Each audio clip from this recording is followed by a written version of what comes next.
Nothing resurrects the sense of being an Aussie expat in the US like a blizzard.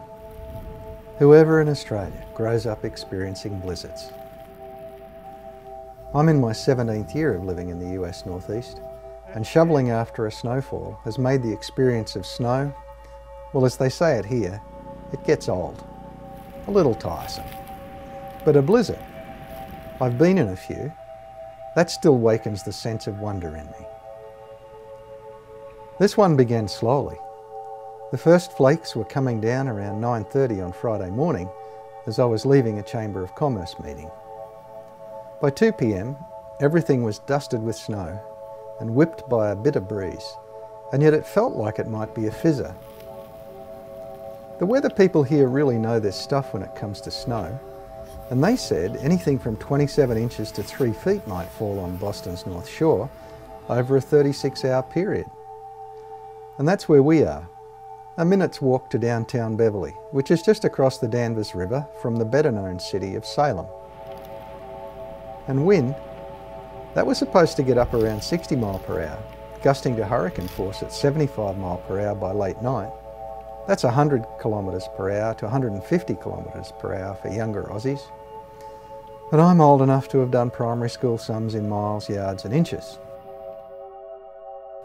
The blizzard was coming via a nor'easter, the kind of storm that claimed the lives of more than 5,000 sailors from the nearby harbour of Gloucester over a 200-year history.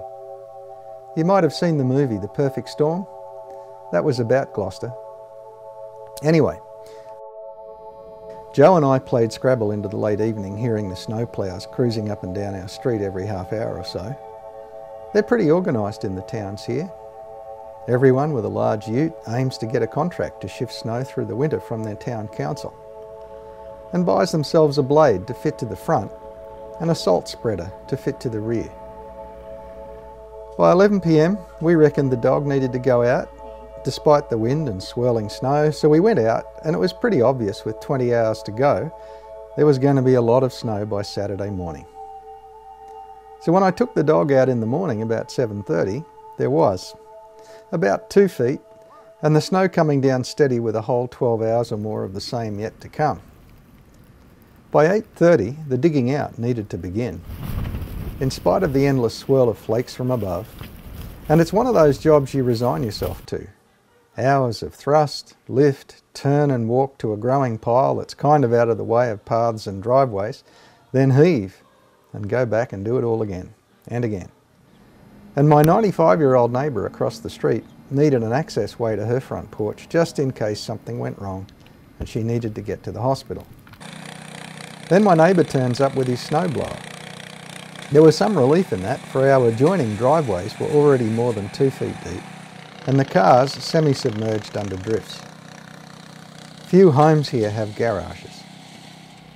And later, when we got our cars out, his son arrived with his ute turned snowplough and pushed all the driveway snow into the backyard of his dad's apartment block, which happily cleared our driveway and his. Snow emergencies are tough on people with no driveways. It's illegal to park in the street because it blocks the snowplows, so goodness knows where they take their cars.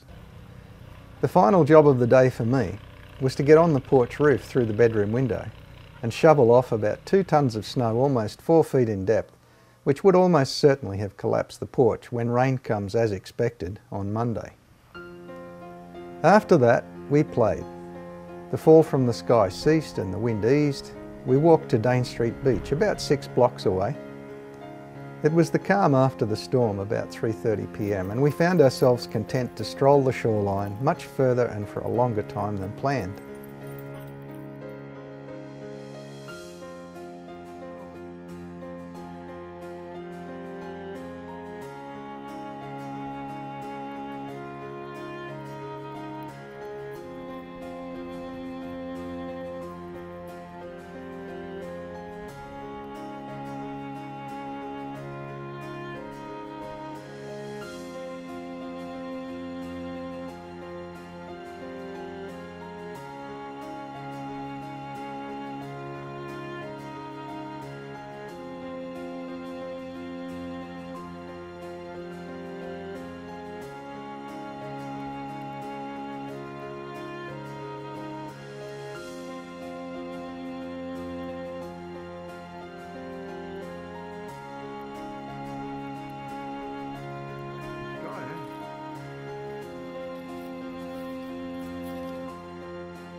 Then we spent the evening watching Trouble with the Curve, that's a baseball movie, at a friend's house that was on our way home. That's when we learned the church was cancelled for the next day, so we could all dig our way out of our various snow prisons. Sunday morning in Beverley revealed the biggest issue with such a huge snowfall. See if you can pick the problem.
On the way back, I noticed Dane Street Church had no front access, so I reckoned it too was cancelled. Until I spotted the snowplow ute of the guy who built our porch, my good friend Milt. We chatted a while until a willowy young woman came up almost sobbing, broken snow shovel in hand.